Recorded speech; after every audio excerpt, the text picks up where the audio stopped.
नमस्कार। सोचिए, एक ऐसा शहर जो आज तो शांति से सो रहा है, पर कभी वहाँ तलवारों की टन-टन गुजा करती थी, राजाओं के सपनों का केंद्र और इतिहास की सबसे लंबी सत्ता की लड़ाई। हम बात करें कन्नौज की, और आज की कहानी है त्रिपक्षीय संघर्ष, ट्राइपार्टाइट स्ट्रगल, यानी 3 राजाओं की एक रियासत पर 200 साल लंबी जंग। एक बार कहानी शुरू हुई तो न ताज चैन से रहा, न तख्त। कभी खून बरसे, कभी धोखा, कभी राजनीति ने रिश्तों को जलाकर राख कर दिया। तो तैयार हो जाइए भारत के अपने गेम ऑफ थ्रोन्स के लिए। तो सवाल ये है कि आखिर कन्नौज में था क्या? न वहाँ सोने की खान थी, न ही व्यापार का बड़ा केंद्र। तो फिर इतनी हॉट प्रॉपर्टी थी क्यों? दरअसल बात यह है कि कन्नौज राजनीतिक और भौगोलिक ताबीज था। जो भी इसे कब्जे में लेता और खुद को उत्तर भारत का असली सम्राट घोषित कर देता। सबसे पहले मोर्चा संभाला गुर्जर प्रतिहार राजा वत्सराज ने। एक चतुर, तेज और महत्वाकांक्षी योद्धा।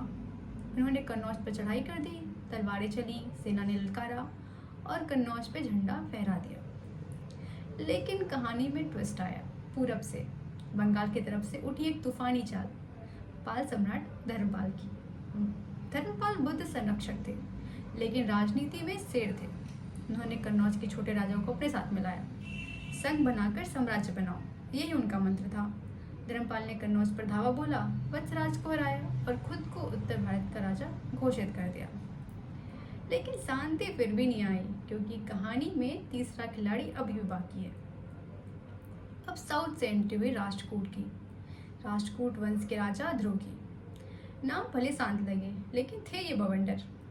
ध्रुव ने पहले प्रतिहारों की सेना को कुचला, फिर पालों को मात दी, और कुछ समय के लिए तो ऐसा लग रहा था कि one king to rule them all वाला सपना साकार होने वाला है। लेकिन इतिहास की सबसे बड़ी सच्चाई ने फिर से सिर उठाया है कि जो भी कन्नौज जीतेगा वो ज़्यादा दिन तक उसे संभाल नहीं पाएगा। और वैसा ही हुआ। ध्रुव वापस दक्षिण लौट गए, कन्नौज फिर खाली पड़ गया, जैसे कोई बेशकीमती ताज जो हर किसी के सिर पर था, लेकिन टिकता कहीं नहीं था वो। अब शुरू हुआ असली खेल, 200 साल का पॉलिटिकल म्यूजिकल चेयर। कभी प्रतिहार जीतते, फिर पाल पलटवार करते, कभी राष्ट्रकूट वापस आते थे तो सबको चौंका देते थे। बीच बीच में छोटे राजा भी सत्ता का स्वाद चखने आ जाते थे। एक राजा की जीत दूसरे राजा की साजिश बनता, कोई शादी के गठबंधन करता, कोई जासूस भेजता। राजनीति, युद्ध, धोखा, सब कुछ था इस कहानी में। इतिहास इस लड़ाई को कहता है त्रिपक्षीय संघर्ष, पर असल में यह सत्ता की लत में डूबे राजाओं की रेस थी। आखिर 10वीं शताब्दी आते आते संघर्ष कमजोर हो जाता है। तीनों साम्राज्य थक चुके थे, सेनाएं कम हो रही थी और जनता टूट चुकी थी। धीरे धीरे गजनवी और तुर्क आक्रमणकारी भी भारत में घुसने लगे थे।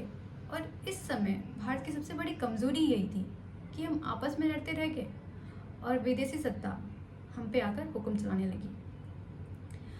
कन्नौज, जो कभी उत्तर भारत की शान हुआ करता था, गुलामी का सबसे पहला शिकार बना।